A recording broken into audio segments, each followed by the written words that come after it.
하나님 말씀은 열왕기상 2장 10절에서 12절까지입니다. 10절에서 12절까지 우리 같이 한 목소리로 함께 읽겠습니다. 다윗이 그의 조상들과 함께 누워 다윗성에 장사되니 다윗이 이스라엘 왕이 된 지 40년이라. 헤브론에서 7년 동안 다스렸고 예루살렘에서 13년 동안 다스렸더라. 솔로몬이 그의 아버지 다윗의 왕위에 앉으니 그의 나라가 심히 견고하니라. 아멘. 다윗의 장래를 기록함으로써 이제 솔로몬의 왕국이 시작되어지는 것을 명확하게 하고 있습니다. 10절에서 조상들과 함께 누워 다윗성에 장사되니 에서 조상들과 함께 눕는다라고 하는 말은 구약에서 조상에게로 돌아간다라고 하는 말과 함께 죽음을 나타내는 그런 말입니다. 이스라엘 역사에서 태양과 같이 빛났던 사람입니다. 모든 왕 가운데 가장 뛰어난 왕, 하나님 말씀에 가장 가까이 하였던, 그리고 하나님과 가장 친밀함을 누렸던 다윗이었습니다.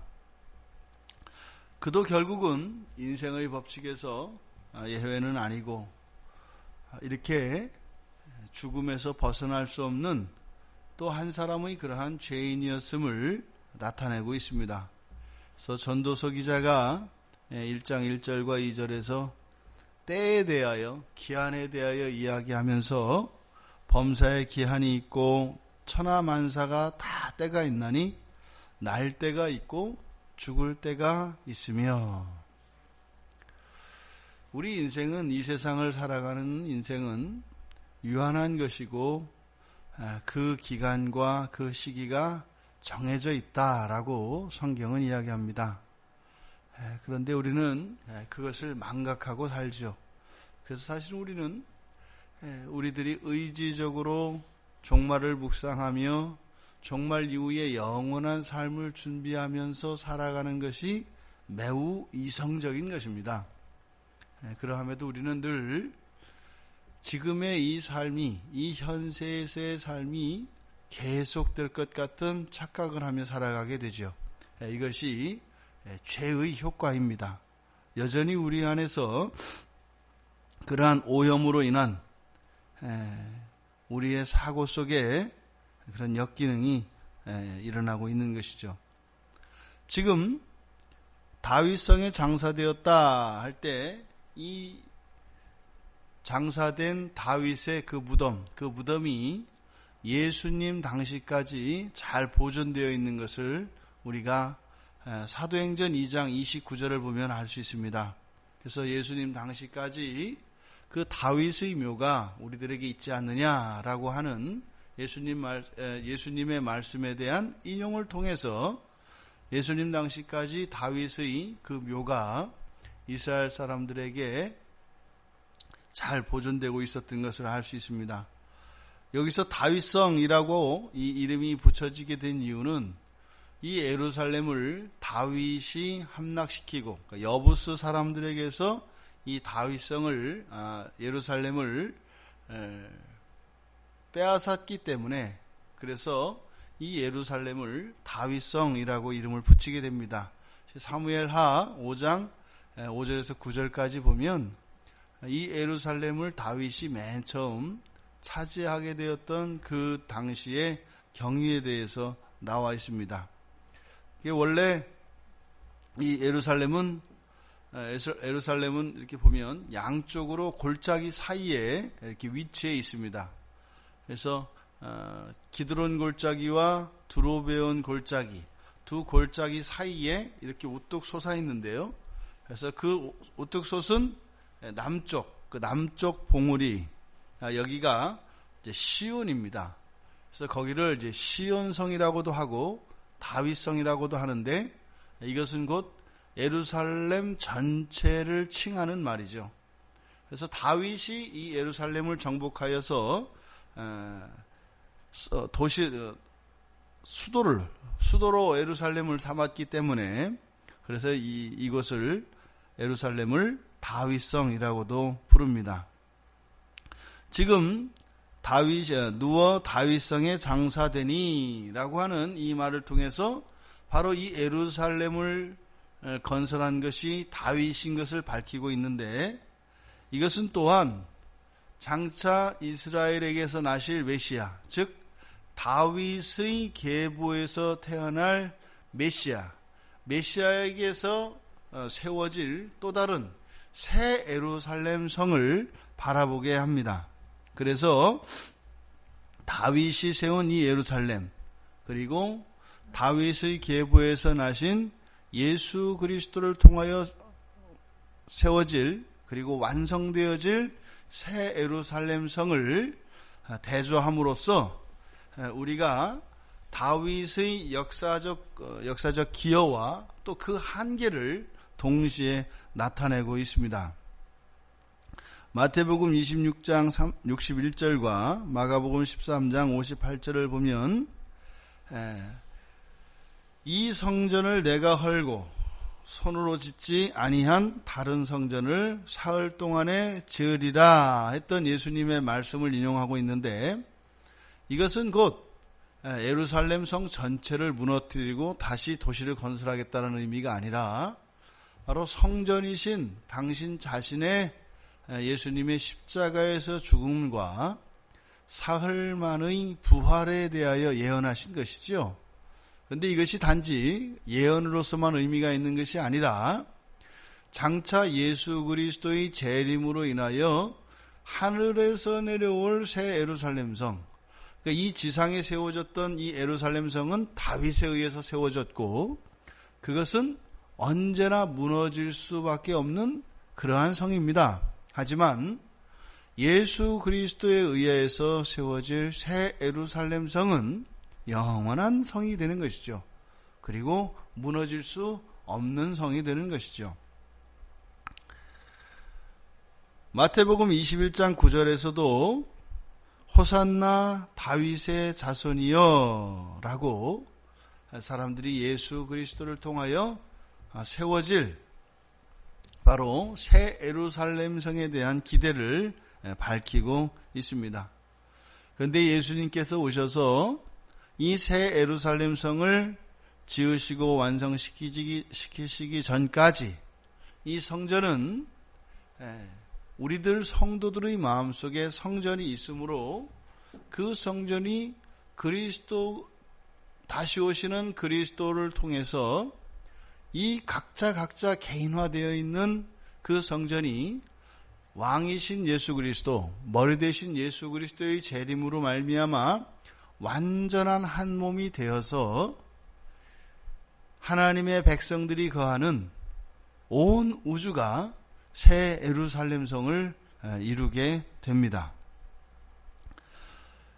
11절에서 다윗이 이제 40년의 그의 치세를 기록하고 있는데, 헤브론에서 7년 그리고 예루살렘에서 33년의 그 치적을 기록합니다.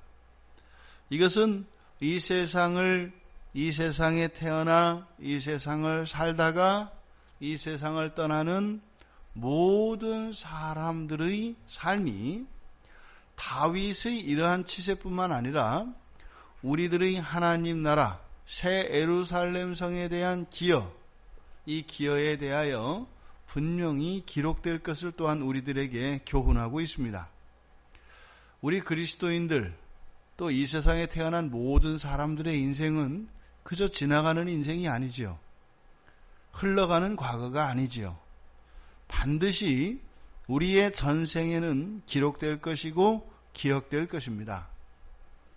또 그것은 우리들 인간의 마음속에 뿐만 아니라 하나님께도 분명히 알려진 바 되어서 그것은 하나도 소실되거나 누락되지 않고 오해되지도 않고 분명히 하나님에게 우리의 전생애가 기억되어지고 기록된다는 것을 우리가 기억해야 합니다. 그러니까 우리가 늘상 하나님 앞에서 살아야 합니다 라고 하는 것은 그날 그 시간, 주님이 오시는 그날 그 시간이 되면 그것은 정말 우리들이 잊지 말았어야 할, 그리고 가장 우선해야 할 일이었다는 것을 깨닫게 되는 날이 오게 될 것입니다. 우리의 생각과 우리의 언행과 우리의 삶의 목표와 방향이 그리스도 앞에 있어야 하는 것이죠. 왜요?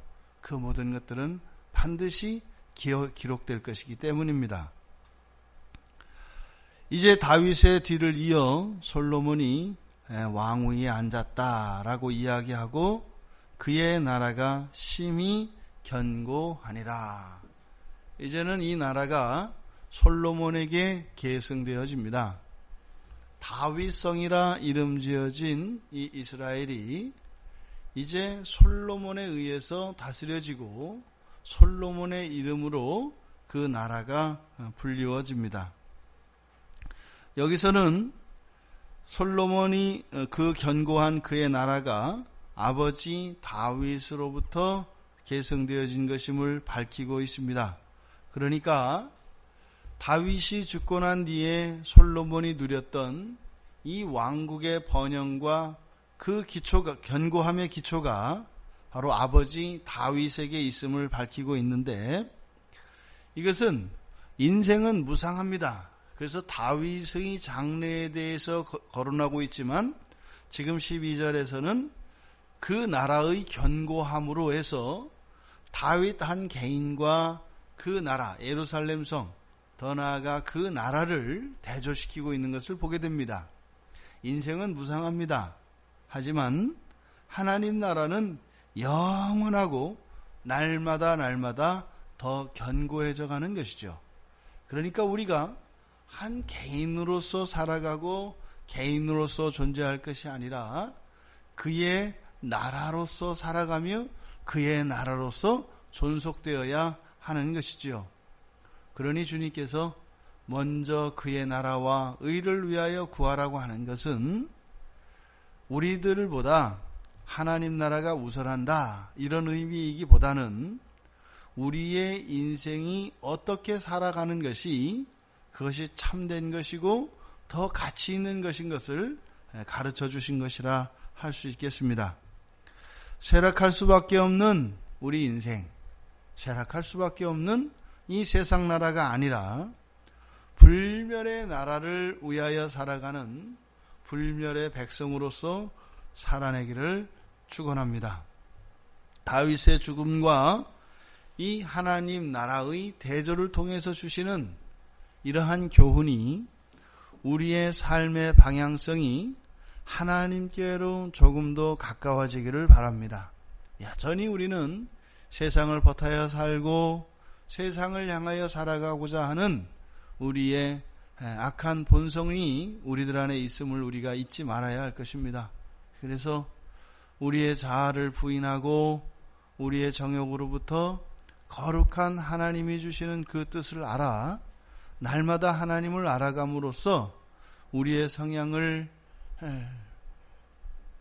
다스려서 정말 가치 있는 인생을 살아가도록 할 것입니다. 다윗은 그렇게 40년을 다스리고 죽었습니다. 하지만 솔로몬이 그 뒤를 이어 그의 나라, 하나님 나라, 그 하나님 나라가 더욱 견고하여졌다라고 하는 이 보도가 우리의 삶 속에서도 그대로 일어나기를 바랍니다. 그래서 우리의 신앙이 우리의 자녀들에게 그 견고함의 기초가 될 수 있기를 바랍니다. 인생은 한 세대로 끝나지만 하나님 나라는 그 세대를 이어가며 반드시 계승되어야 합니다. 날마다 그 빛과 그 영광이 더해져야 하는 것이죠. 우리의 생애가 그렇게 복된 생애가 되어지기를, 또 그런 복된 생애에 그 아름답고 의미 있는 이 한날이 되기를 주님의 이름으로 축원합니다.